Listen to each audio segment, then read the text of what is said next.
Hi hello welcome to Arba vlogs అండి. ఈరోజు recipe వచ్చేసరికి రవ్వ కేసరి. రండి చూసేద్దాం.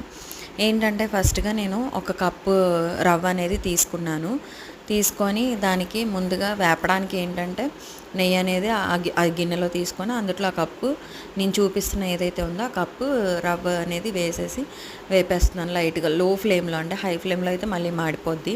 కొంచెం బ్రౌనిష్ కలర్ వచ్చేంత వరకు వేపేసుకొని గిన్నెలో వేసుకొని పక్కన పెట్టేసుకున్నాక ఏంటంటే మనం ఇందాక ఏదైతే కప్పు రవ్వ తీసుకున్నామో అదే కప్పుతో 4 కప్పులు వాటర్ అనేది తీసుకోవాలి. కొంచెం తక్కువైనా పర్లేదు, అంటే 4 కంటే కొంచెం తక్కువైనా పర్లేదు, 4 తీసుకున్నా పర్లేదు. సో అలా వేసేసుకున్నాక ఏంటంటే యాలకులు అండ్ నేను తీసుకుంటే కుంకుమ పువ్వు అండి. కుంకుమ పువ్వు మీరు తీసుకుంటే తీసుకోండి, లేకపోతే మీ ఇష్టం, స్కిప్ చేసేయచ్చు.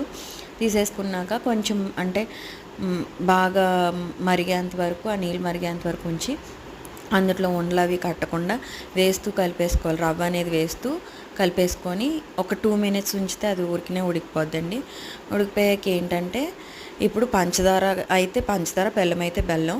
నేనైతే ఇప్పుడు పంచదార యూస్ చేశాను. నేను కప్పుకు రవ్వకి హాఫ్ కప్ మాత్రమే వేసుకున్నాను పంచదార. అదే కనుక మీరు స్వీట్ ఎక్కువ తింటారు అని అంటే ఫుల్ కప్ వేసేసుకోవచ్చు.